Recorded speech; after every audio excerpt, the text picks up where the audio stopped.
Então, vamos começar com nossa apresentação de hoje. Hoje a gente vai falar sobre uma breve introdução, mas é basicamente tudo que vocês precisam saber a nível de vestibular sobre radioatividade. Então, a gente vai ver o que é energia, o que é radioatividade, como ela se manifesta, quais são as partículas responsáveis ou partículas emitidas a partir da radiação. A gente vai ver a questão de tempo de meia-vida, impactos sociais e econômicos, mas isso um pouquinho mais por alto. Mas vai ser uma introdução bem completinha no geral. Primeiro, o mais importante, né, a gente contextualizar o que é radioatividade. A radioatividade ela é um fenômeno que ela pode ser natural, ou seja, quando ela acontece naturalmente, elementos radioativos emitem radioatividade na natureza o tempo inteiro. Ou então artificial, que é quando a gente provoca. É aquele conceito de natural e artificial lá do quarto ano que vocês veem. Natural é o que acontece espontaneamente na natureza e artificial é aquilo que o homem induz a acontecer. E essa característica ela está ligada diretamente ao núcleo dos átomos, principalmente de átomos muito grandes. Então, elementos radioativos são aqueles que possuem um núcleo muito grande e muito instável.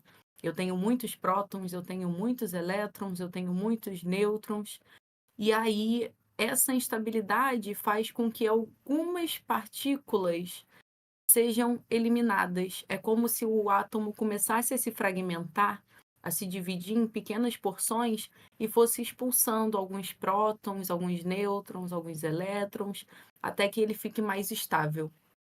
A gente vai ver isso com calma, porque essas são as partículas e a radiação que ele emite. E a radiação, por sua vez, é o movimento dessas pequenas partículas subatômicas. Então, a radioatividade ou a radiação é a liberação dessas partículas. É quando o núcleo que está muito instável tenta compensar todo esse problema, liberando pequenas partículas subatômicas de duas em duas, de quatro em quatro, de uma em uma. A gente vai ver mais ou menos como é isso. Vamos lá. Então, existem três tipos de radiação, três tipos de emissões que o meu núcleo muito grande e muito instável vai fazer. A primeira é a radiação do tipo alfa. A radiação do tipo alfa, se vocês observarem aqui, eu acho que vocês conseguem ver o mousepad tranquilo, ela possui dois prótons.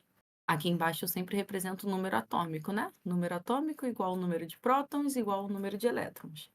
Então, ela vai emitir dois prótons e dois nêutrons. Prótons e nêutrons são partículas que possuem massa.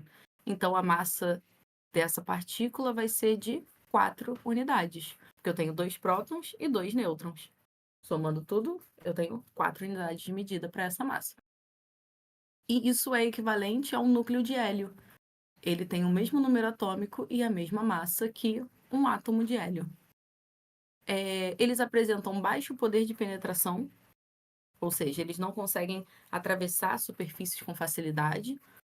Uma folha de papel, uma folha de alumínio, dessa que a gente usa na cozinha, conseguem facilmente interromper a passagem dessas partículas. Então, caso eu tenha um elemento radioativo em algum local e ele emita partículas alfa, eu, com uma caixa de papelão, consigo garantir de que essas partículas não vão sair dali de dentro.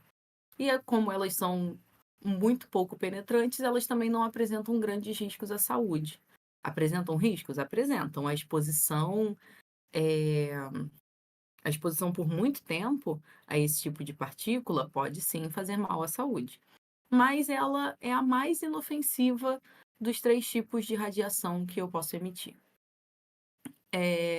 Em seguida, vem a radiação do tipo beta, que elas são semelhantes a elétrons, né? Partículas que possuem uma carga negativa e não possuem massa. Então, -1, carga negativa e massa zero, similares a um elétron, né? O elétron tem carga negativa e também não possui uma massa considerável. As partículas beta, as partículas da radiação do tipo beta, elas já são um pouco mais penetrantes, elas conseguem atravessar essa, essa barreira que a gente faz para a partícula alfa e até lâminas de metal.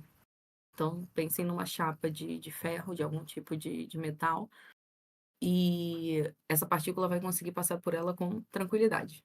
E ela pode entrar na nossa pele por até 2 centímetros.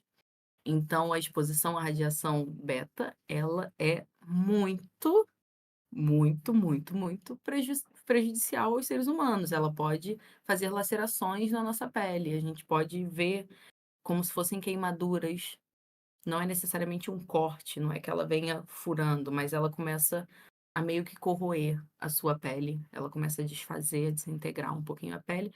E é uma das principais coisas que a gente vê. Eu não trouxe imagens relacionadas a guerras nucleares e tudo mais, porque eu acho um tema muito pesado.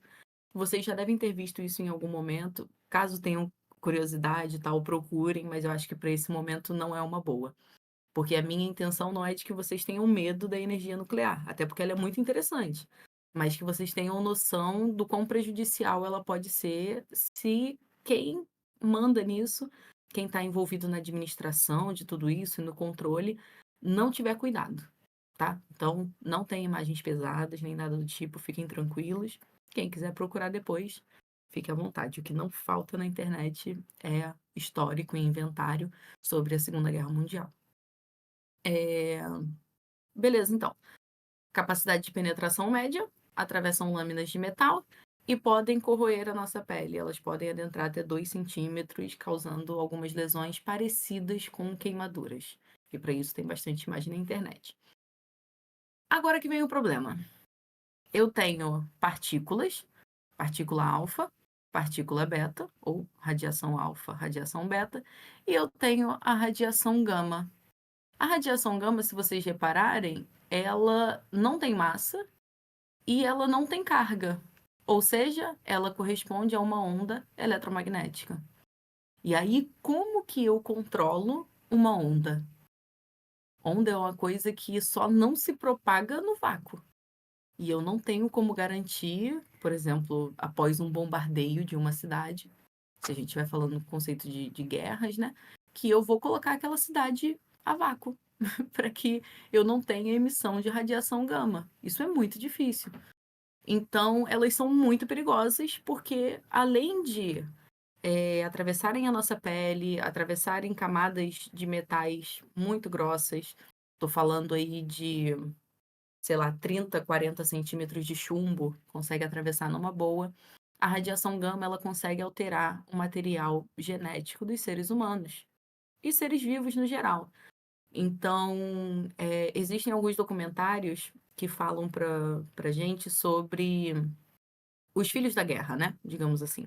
As crianças que nasceram depois da guerra, no local onde aconteceram bombardeios e tal, e como a saúde delas foi afetada. Justamente por isso. A radiação do tipo gama, ela é capaz de alterar o material genético. Então, as crianças nasciam com algum tipo de deficiência, algumas não conseguiam sobreviver por conta do tipo de alteração que foi feita no material e daí por diante. A radiação gama, então, ela é a mais perigosa e, infelizmente, não tem como, digamos assim, prevenir que essa radiação não seja liberada, porque ela é uma onda. A gente não consegue isolar ela. Radiações alfa e beta, a gente ainda consegue cercar e fazer com que elas não ultrapassem aquela região. Mas a radiação gama não. Tanto que existe um raio bem considerável até onde essa radiação, essas ondas conseguem se propagar. E aí tudo o que fica naquela região é severamente afetado e, de certa forma, destruído também. Beleza? Fica meio pesado quando a gente fala disso, mas relaxe. Leis da radioatividade. Beleza. Existem duas leis na radioatividade que elas vão falar sobre a emissão de radiação alfa e a emissão de radiação ou de partícula do tipo beta. A primeira lei, ela diz que quando um átomo radioativo emite uma partícula alfa, o seu número atômico diminui em 2 unidades e o seu número de massa diminui em 4 unidades. Colocando isso em uma reação, como é que acontece? Coloquei aqui uma equação genérica para vocês. um elemento X de número atômico Z e massa A, ele vai emitir uma partícula alfa, uma única partícula alfa, e o que que vai acontecer? O número atômico dele vai diminuir em 2 unidades e o número de massa em 4. E aí ele se transforma em um outro elemento químico. Não é que ele seja um outro elemento, mas ele vai ter um comportamento parecido com o de um outro elemento. Vou pegar o polônio, um elemento extremamente radioativo, o número atômico dele, 84, ou seja, ele é o 84º elemento da tabela periódica, ele está bem lá embaixo. Núcleo atômico muito grande, muito instável, grande probabilidade de emitir radiação. Se ele emitir uma partícula alfa, o número atômico dele diminui em 2 unidades, varia de 84 para 82, e a massa dele vai variar em 4 unidades, diminuir em 4 unidades, indo de 209 para 205. Essas informações aqui, número atômico 82, massa 85, são as informações do chumbo. Chumbo. PB é chumbo. Então, é como se o polônio, após emitir essa radiação do tipo alfa, tivesse transformado em algo semelhante ao polônio. Ao polônio não, perdão, ao chumbo. Eu acho que vocês conseguem entender. E a segunda lei vai falar sobre a emissão de partículas beta. Quando um elemento radioativo emite uma partícula beta, o seu número atômico aumenta em uma unidade e a sua massa não é alterada. Mesma coisa.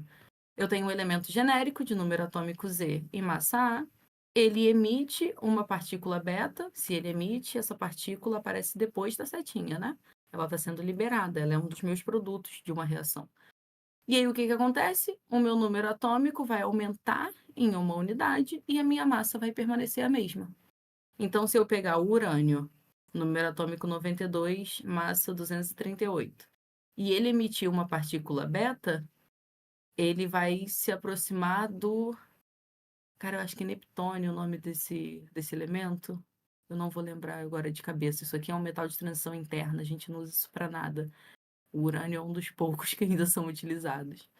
Mas ele vai se transformar, né? Ele vai adquirir características parecidas com esse cara aqui, que tem o número atômico 93 e a mesma massa, 238.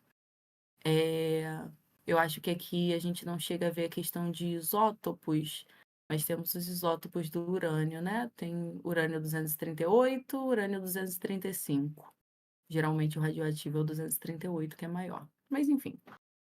Beleza? Essas são as duas leis da radioatividade. A primeira lei vai falar o que que acontece com o átomo após ele emitir uma partícula alfa, e a segunda lei, o que que acontece com ele após ele emitir uma partícula beta. Ah, e se ele emite uma onda eletromagnética do tipo gama?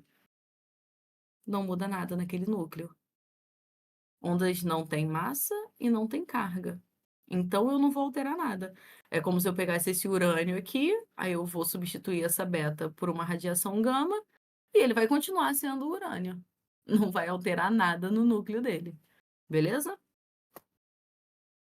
Tá, e agora é muito engraçado eu colocar essa parte agora de a gente deve ter medo e tal. Por mais que eu tenha assustado um pouquinho, porque é um assunto muito delicado e muito sério, a radiação não é algo ao qual a gente deve ter medo. Eu acho que a gente não precisa ter medo de nada nessa vida, a gente precisa ter conhecimento. A gente precisa entender como isso funciona, entender até mesmo a como se proteger, a como cobrar as pessoas certas de nos protegerem e daí por diante. A radiação ela pode fazer coisas incríveis. A gente consegue ionizar gases, a gente consegue produzir fluorescência, tanto que uma característica muito específica e que deixa todo esse medo muito mais bonito, né? O negocinho brilha no escuro, é maneiro. Atravessa objetos opacos e até objetos cintilantes, mas em pequenas quantidades ela é inofensiva para gente. Existem diversas situações do seu dia a dia onde você vai ter contato com radioatividade e ela não vai afetar a sua saúde a um nível absurdo como a emissão das partículas que eu comentei com vocês agora há pouco. Sei que a radioatividade ela está presente em todos os lugares, ela proporciona muitos benefícios para a gente e que ter medo só deixa ela mais assustadora. O melhor que a gente pode fazer é entender. Então a gente usa hoje energia radioativa para a produção de energia. Eu acho que lá na frente eu vou falar sobre o funcionamento das usinas. Eu não sei se alguém aqui, não sei se o Pedro também está assistindo, ou se alguém aqui é da região de Angra dos Reis, que é onde nós temos 3 usinas nucleares, 2 em funcionamento.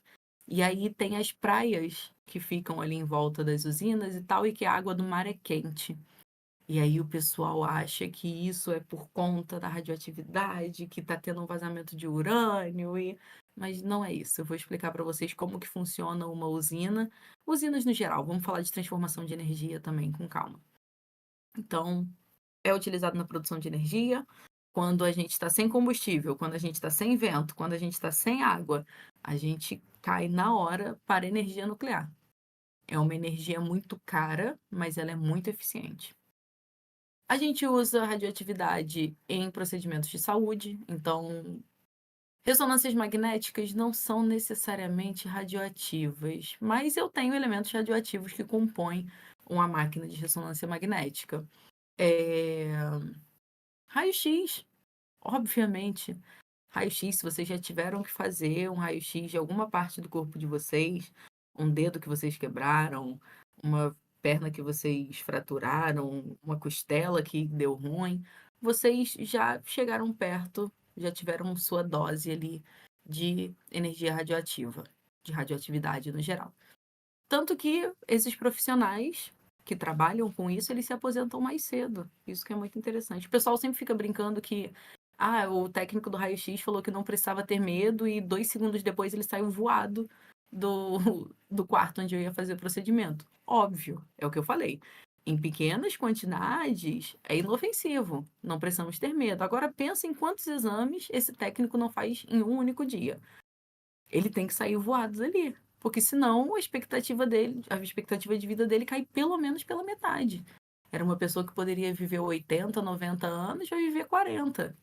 E muito mal, porque o seu corpo vai começar a reagir a esse tipo de radiação. Então, não é para vocês ficarem assustados quando a pessoa sair direto daquele ambiente ali e se esconder, ficar atrás da parede de chumbo. É porque ele faz esse procedimento 200 vezes por dia. Ele precisa se proteger, beleza? E a gente também utiliza em explorações arqueológicas. Como eu falei com vocês de isótopos radioativos, falei brevemente ali no outro slide, né? Existem 2 tipos de carbono. Existe o carbono de número atômico 6 e massa 12, que é o que a gente vê mais abundante aí pela natureza, quando a gente fala de cadeias carbônicas e tal. Quando a gente chegar em química orgânica, a gente vai ver esse cara. Ele é presente em, sei lá, se a gente pegar uma amostra de carbono, bota aí que pelo menos 90% dessa amostra vai ser desse carbono 12, de massa 12, né? Mas existe um carbono que ele tem o mesmo número atômico, por isso que ele é um isótopo, ele tem o mesmo número de prótons. O número atômico dele é 6, mas a massa é 14. Ele tem 2 nêutrons a mais no núcleo dele. E isso é o suficiente para gerar instabilidade. Quando eu tenho uma instabilidade em um núcleo, mesmo agora esse sendo um núcleo pequeno, eu estou aumentando ele, né? Eu corro o risco de me tornar um elemento radioativo. E o carbono 14 é radioativo. A gente usa o carbono 14 para fazer datações. Então, por exemplo, o nosso corpo, ele é lotado de carbono. Nossos ossos são carbono e cálcio em grande maioria. E aí, quando a gente encontra um fóssil, a gente procura carbono 14 dentro dele, para a gente ter uma previsão, a partir do tempo de meia-vida, de há quanto tempo essa ossada está enterrada aqui. Há quanto tempo esse animal, esse ser vivo, andou por aqui, pela Terra. É mais para a gente ter uma noção disso. Então, em explorações arqueológicas também é muito utilizado. Então, vários. Eu acho muito difícil isso ser um tema de redação do Enem, confesso. Mas se for, tem muita coisa para vocês falarem sobre, principalmente sobre os benefícios e sobre os malefícios também, a gente já falou bastante. Então, já que a gente estava falando de tempo de meia-vida, sobre o carbono 14, vamos continuar explorando esse assunto. Existe uma coisa que se chama cinética das desintegrações radioativas. Cinética é movimento. Energia cinética é a energia de um movimento. Então, a cinética química é um movimento químico. Das desintegrações, eu tinha algo integral, algo por completo, e eu vou desintegrar, eu vou quebrar. Então, eu estou falando do movimento químico da quebra ou da repartição de elementos radioativos, no geral. Quando os elementos radioativos emitem essas partículas que a gente acabou de comentar, transformar em outros elementos. Eles vão adquirir propriedades parecidas com daqueles elementos ali. E isso é o que a gente chama de decaimento radioativo.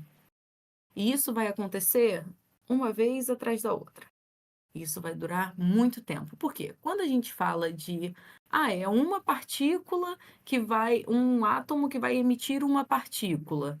Tá, mas quantos átomos eu tenho em uma pastilha de urânio? São muitos átomos. E isso vai acontecer de modo sucessivo. Isso vai acontecendo, acontecendo, acontecendo. E o mais interessante é que isso nunca vai parar de descer. E é daí que vem a gente vai calcular o número atômico final desse elemento, como ele vai se comportar, o que ele vai parecer, a partir do tempo de meia-vida dele.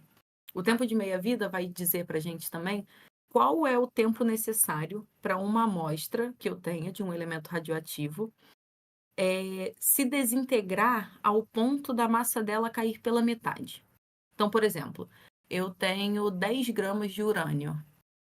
O tempo de meia-vida do urânio. Vou dar um spoiler já. Aqui tem as fórmulas, deixa eu passar. O tempo de meia-vida do urânio é 4,5 bilhões de anos. É basicamente o que a gente tem de noção de que o planeta Terra existe dentro do sistema solar. 4,5 bilhões de anos. Então, se a gente pensar no dia 1, o dia 1 do planeta Terra, se eu tivesse 10 gramas de urânio em uma pastilha, só solta na natureza, largada ali. Hoje, só teria passado um tempo de meia-vida. E ela teria metade da massa dela. São 5 gramas. Daqui a 4,5 bilhões de anos, essas 5 gramas vão se reduzir a 2,5. Mais 4,5 bilhões de anos, essas 2 gramas e meia vão se reduzir a 1,75 gramas, certo? 1,25, perdão. 1,25 gramas. Mais 4,5 bilhões de anos. E se vocês forem reparar, não chega ao zero. Essa massa de urânio ela nunca vai acabar. Então, o tempo de meia-vida é muito importante para a gente descobrir, para a gente datar certas coisas, quando a gente está falando de fósseis e tudo mais. Mas ele também tem que ser muito, muito seguido à risca, ele tem que ser muito estudado e muito internalizado, digamos assim, porque essa massa de urânio nunca vai acabar. Ele vai sempre decaindo pela metade, pela metade, pela metade, pela metade. Ele vai se aproximar do zero, mas ele nunca vai chegar a zero. E essas partículas, a alfa, beta e a radiação gama, vão continuar sendo emitidas por eles. Então, manipular elementos radioativos é muito perigoso. Voltando aqui. Aqui embaixo eu coloquei fórmulas para vocês saberem como que isso vai acontecer. Essa fórmula aqui, esse N, representa o número de mols e essa aqui representa a massa. Geralmente, a gente utiliza essa aqui, que utiliza a massa. Essa fórmula diz o seguinte: a minha massa final de isótopo radioativo, do elemento radioativo, vai ser igual à massa inicial dele, m0, divididos por 2 elevado a x. X é a quantidade de tempo de meia-vida que eu passei. Então, se vocês pegarem e quiserem testar uma massa qualquer, Eu tenho 100 gramas aqui inicialmente. Melhor, eu tenho 100 gramas inicialmente, né? M0. Substituo aqui. Eu vou dividir isso por um tempo de meia-vida, que seria 2 elevado a 1. 2 elevado a 1 é 2. Então, a massa final vai ser a massa inicial dividido por 2. Mas passaram 2 tempos de meia-vida. Então, é a massa inicial, 100 gramas, dividido por 2 elevado a 2, que agora a gente vai dividir por 4. Então, 25 gramas. E daí por diante. Dá para fazer pela lógica, 100 gramas de urânio vai se reduzir a 50, que depois vai se reduzir a 25, e daí por diante, mas também tem a fórmula que a gente pode usar para facilitar essas contas. Já vi questões sobre tempo de meia-vida caindo no Enem.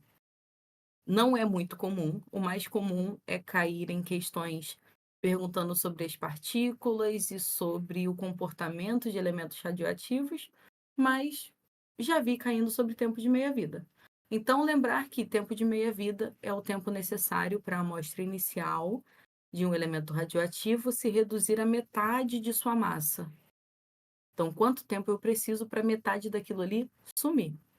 Mas ainda vai sobrar metade. Eu ainda vou precisar de mais um tempo de meia-vida para outra metade sumir. Mas ainda vai sobrar metade. E assim a gente vai até se aproximar de zero, porque nunca vai chegar em zero. A gente consegue até montar uma função de limite aqui, mas eu não vou fazer isso porque eu odeio cálculo e não é interessante para vocês. Show! Existem. Só um segundinho, eu tô escutando uns barulhinhos aqui. Eu não sei se é no Discord vocês falando alguma coisa. Tô achando que tem cheiro de questão. Tem um pouquinho. Tem um pouquinho. Isso aí, o pessoal da área de saúde que trabalha com isso ganha insalubridade, porque realmente é um trabalho de uma alta periculosidade. E eles também usam alguns aparatos. Se vocês repararem, alguns deles usam um anel com uma pedrinha preta em cima. É um anel de metal com tipo uma pedrinha, né? Que não é uma pedra, é uma outra placa de metal. E aí, quando tem alteração na coloração desse anel, significa que ele está há muito tempo exposto à radioatividade. Então, ele precisa sair e ficar um tempinho fora. Às vezes é um tempinho de tipo 1 hora, 2, às vezes é um tempinho de você passar alguns dias longe daquele ambiente. Alguns usam no crachá, aqui no peito, outros usam em anel, no dedo. Isso varia bastante, mas é um dispositivo que vai informar, tipo, olha, você está muito tempo exposto, você tem que sair desse ambiente porque isso vai começar a te fazer mal.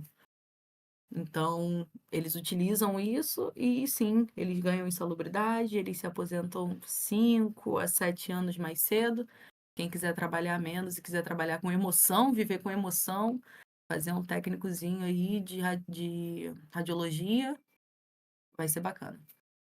Show. Deixa eu voltar para a nossa aula, que eu estava explicando. Aí, a tia de alguém já tem um. É isso aí, é isso aí. Ela trabalha na área de segurança. Isso é. Todo mundo que trabalha até dentro de reatores, em Angra e tudo mais, quem chega muito próximo do reator, também tem essas plaquinhas para ter uma noção visual mesmo de quando o seu posto do seu corpo está muito exposto. Deixa eu voltar para cá. Aqui. Beleza. Já sabemos agora, então, o que são elementos radioativos, quais as partículas que eles emitem e as radiações também. Agora vamos nos interar sobre reações nucleares. Uma bomba nuclear, ela funciona de uma maneira muito específica. Não é simplesmente eu deixar uma pastilha de urânio, de césio ou do elemento que for exposto ali e deixar ela fazer o trabalho dela. Existem 2 tipos de reações nucleares, onde uma delas vai ser utilizada nas bombas. E essa é a fissão nuclear.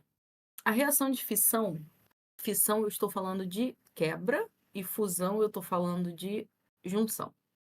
Então, na fissão nuclear, eu pego um núcleo atômico pesado, denso, que é um núcleo atômico radioativo, e eu bombardeio ele, eu começo a jogar nêutrons na direção dele, até o momento em que ele vai rachar, ele vai quebrar ao meio.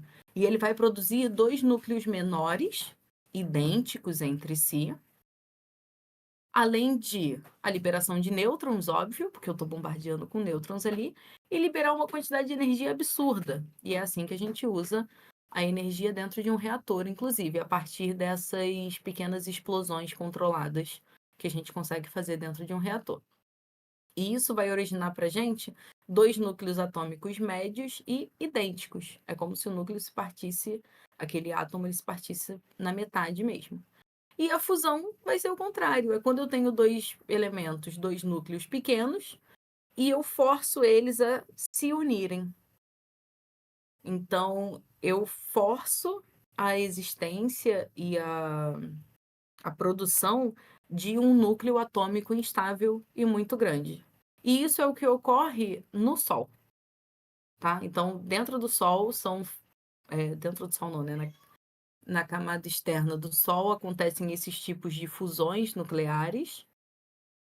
São, são sistemas que dependem muito de calor, de pressão absurda, e isso vai acontecer no Sol. É por isso que ele tem essa luminosidade e esse calor inteiro. São pequenos átomos de hidrogênio fundindo um ao outro o tempo todo. Tanto que no Sol a gente encontra boa parte dele é gás hidrogênio. Gás não, né? Porque lá o hidrogênio já está mais sólido.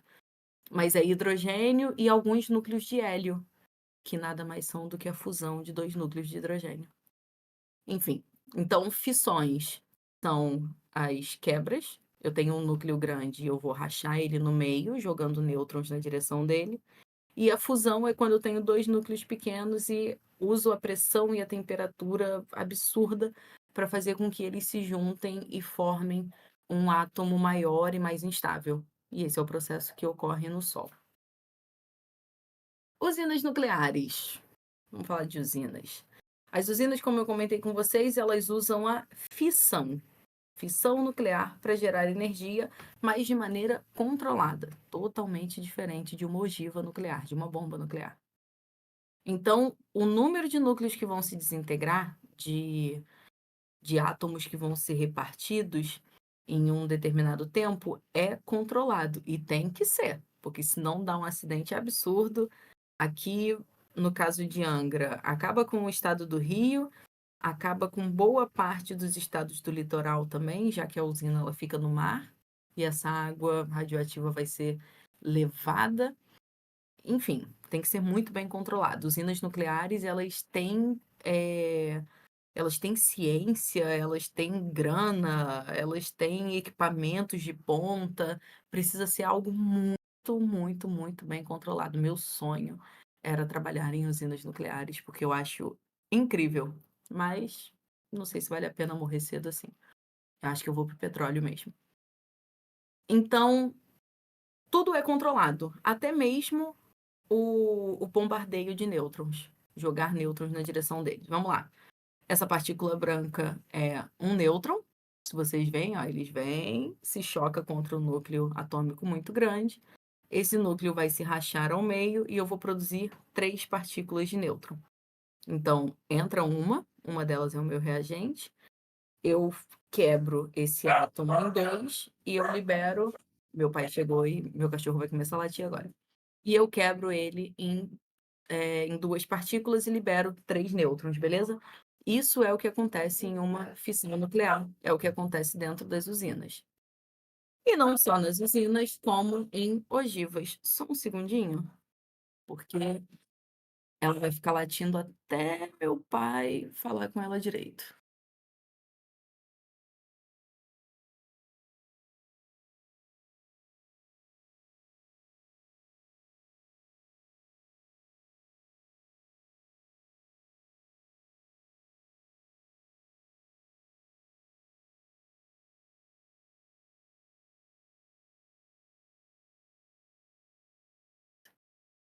Beleza, já pedi 10 minutinhos aos dois para eles ficarem de boa. Porque a gente já tá acabando mesmo, não falta muita coisa não.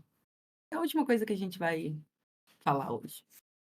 Então, as ogivas nucleares, ou bombas nucleares, bombas atômicas, como vocês quiserem chamar, como ficar melhor. Elas também utilizam do processo da fissão atômica, e elas vão usar o urânio 235 e o plutônio 239. Quando vem esse númerozinho aqui depois do nome do elemento, esse é o número de massa dele, tá? Não é o número atômico, isso aqui é o número de massa. E aí, pelo número de massa, vocês conseguem ver que eu tenho muitos prótons e muitos nêutrons nesse núcleo. Então, é um núcleo grande e muito instável. A detonação de um explosivo vai causar uma destruição absurda, um imenso calor, porque eu libero muita energia, deslocamento de ar. Então, quando essas bombas, elas explodem antes de atingir o solo, tá? Isso é uma coisa muito interessante de a gente falar. Ela não precisa, ela não é uma bomba de contato. Ela não precisa bater no solo ou em alguma superfície para explodir. Ela é uma bomba de ativação. Então, aqui dentro, se vocês verem, é uma estrutura bem horrorosa. Isso aqui foi utilizado na guerra. Bom, deveria ter sido utilizado e não foi, né? Tanto que ela está inteira. Ela é constituída basicamente de chumbo. E aqui em cima tem uma abertura que é de onde eles conseguem manipular as pastilhas de plutônio e de urânio. Então, essa bomba, isso aqui é uma pessoa em tamanho real, tá? Só para vocês terem uma noção. Essa ogiva, ela é liberada no ar e aqui dentro tem um sistema de ativação eletrônico. Então, quando ela atinge uma altura específica, esse sistema, não só a altura específica, né? Eu tô passando no avião aqui em cima e eu solto ela. Então, o meu avião também tem que estar um pouquinho distante. Quando esse avião encontra uma distância segura, essa ogiva já pode ser acionada e ela é acionada à distância, ela explode no ar antes de ter o contato com o solo. Algumas não, algumas só vão ser acionadas depois do contato e tal, mas depende muito da distância desse desse avião que jogou, né? Porque senão era uma missão suicida, ninguém ia querer fazer isso. Bem que algumas pessoas iam querer sim. Mas enfim, então essa bomba, ela não bate no chão, ela não precisa de contato para explodir. Quando ela explode, eu libero muita energia, e essa energia vai ser em formato de calor, e eu arrasto, eu desloco o ar com muita facilidade. Então, além do calor excessivo, você não conseguir enxergar. Meu outro gato tá chegando aqui. Você não conseguir enxergar nada daquele clarão por conta da quantidade de calor, você ainda não consegue respirar quando essa bomba é acionada, quando ela explode de fato. Então, é uma forma muito sinistra e muito cruel de você demonstrar poder, né? Você causa muita dor, você causa muita destruição, você causa agonia, aflição. É um dos piores usos possíveis para energias nucleares, para elementos radioativos e tudo mais. E isso vai prejudicar as pessoas a nível de saúde e de meio ambiente a longo prazo. Como eu falei com vocês, existem documentários sobre os filhos da guerra, crianças que tiveram a vida interrompida, que nasceram com algum tipo de deficiência por conta da exposição exacerbada que os pais tiveram à energia radioativa, melhor, à radioatividade, né, a partículas radioativas. E se vocês pegarem hoje Hiroshima e Nagasaki, até hoje são regiões que não podem ser habitadas. Existem pessoas que habitam? Sim, existem pessoas que habitam, assim como Chernobyl, algumas pessoas habitam os redores ali. Mas isso não é recomendado, porque a natureza ela ainda não conseguiu se restabelecer ali em volta, os níveis de emissão de radiação ainda é alto, então é um lugar que não é seguro. Mas a gente precisa entender que algumas pessoas também não têm para onde ir. Então, é um assunto extremamente delicado. Por isso que o Enem gosta de pegar esse tema e colocar em questões, para assuntos mais sociais. Vai fazer uma perguntinha ali sobre a química e tal, mas ele gosta de jogar isso mais pro social, porque é um tema que dá para fazer uma contextualização muito bacana mesmo. Mas isso é o interessante para vocês saberem para o vestibular e para a química do que é a radioatividade, do que são as partículas emitidas e tudo mais. Para quem se interessar, quiser assistir e tudo mais, quiser entender um pouquinho mais, eu só não coloquei o Oppenheimer aqui, mas porque o Oppenheimer é mais recente, esse slide já estava pronto há um tempinho. Então, quem quiser assistir alguns filmes, algumas séries que podem ajudar vocês a entenderem melhor essa questão, eh, sei lá, talvez fazer uma redação, alguma coisa do tipo. O classicão e um dos mais recentes que tem aqui no slide é o Radioativo, que é uma série barra documentário, não é bem um documentário, né, porque não é em primeira pessoa, mas ele fala sobre a Marie, que eu nem sempre gosto de falar sobre ela nos slides, eu entendo que ela foi pioneira e tudo mais, só que, tadinha, ela morreu de uma forma tão triste, né? Ela deixou a pesquisa dela envenenar a si mesma. Enfim, mas aqui conta um pouquinho sobre a história de vida dela e sobre a pesquisa e como ela era uma cientista fora de série, extremamente louca. Chernobyl, eu imagino que seja mais conhecido de vocês, é algo um pouquinho mais novo também, um documentário não, uma série da HBO, que é muito boa, podem confiar, tem certa veracidade em boa parte das coisas. Tem dramatização? Tem. Tem coisa que é um pouquinho exagerada? Tem. Mas, a nível de ciência, de conhecimento básico, é uma série que pode ajudar vocês com isso. Doctor Strangelove é um filme muito antigo, mas é muito interessante também. Muito interessante, porque aqui a gente está falando sobre a concepção das primeiras bombas nucleares, das primeiras ogivas. É um filme antigaço, mas é muito bom, eu me amarro nesse filme. E para quem quiser entender mais de como isso afetou o Brasil em algum momento, tem o documentário do Pesadelo de Goiânia, do Césio 137. Para aqueles que não sabem, nós já tivemos um acidente nuclear no Brasil, que é um acidente muito besta. Ai, desculpa, eu entendo que as pessoas foram afetadas, mas é, é muito besta. Um homem que trabalhava com reciclagem, ele encontra um aparelho médico abandonado em um ferro velho, se eu não me engano. Não lembro se era um lixão ou se era um ferro velho. E aí ele abre esse, esse aparelho para encontrar metais mais valiosos, tipo cobre, platina, esse tipo de coisa, procurando ali alguma coisa que fosse render uma grana para ele. E ele encontra um frasco com um pozinho azul dentro. E ele acha aquilo o máximo. Ele fica, pô, maneiro, o que que eu faço com isso? Vou levar para casa e vou mostrar para toda a minha família. Ele leva para casa, mostra para a família dele. Tem uma pessoa nessa história, eu não lembro se é filha dele ou alguém do tipo, que faz um cordãozinho e coloca um pouquinho desse pó ou anda com ele pendurado no pescoço, assim como a maluca da Marie andou, só que há 100 anos atrás, uma pessoa em Goiânia também fez isso. E aí, o que que era esse pozinho azul? Césio 137, um elemento extremamente radioativo.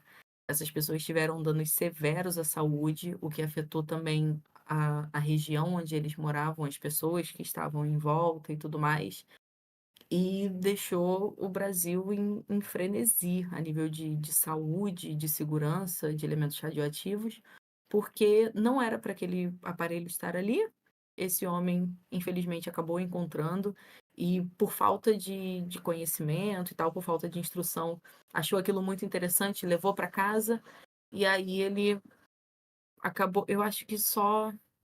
Aqui embaixo tem o nome de algumas pessoas que produziram isso e tal, mas eu não lembro agora quantas pessoas que tiveram contato com o Césio sobreviveram. Eu sei que foram bem poucas e sobreviveram numa condição de saúde também muito delicada.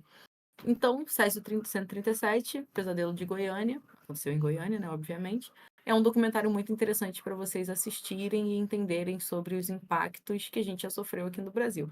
Oppenheimer não vou falar para vocês assistirem, porque vocês já assistiram, e quem não assistiu tá muito errado. Por favor, vá lá, assista Oppenheimer, é um filme muito bom, é um filme longo, mas é um filme muito bom, mereceu todas as indicações ao Oscar que teve.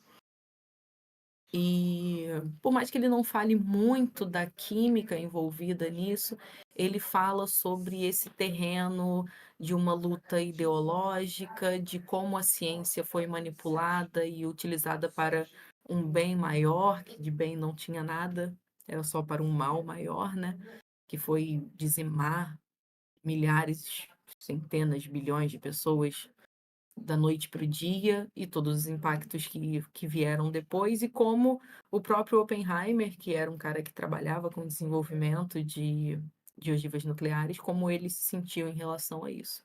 Então é um filme de um drama muito grande, muito absurdo, mas também é de um conhecimento e de uma conscientização muito bacana. Ah, é, aqui no final, depois eu vou passar para vocês uns exercícios. Tem um quiz para vocês responderem, vocês podem jogar até em grupo e tal. São algumas questõezinhas sobre radioatividade, óbvio, tudo o que a gente viu aqui. Nossa, ainda tá com o meu arroba aqui do meu ex, do meu ex-trabalho, mas enfim, depois eu vou mudar isso, foi até bom ver. Lá no início eu tirei, mas aqui eu esqueci. E por hoje é isso.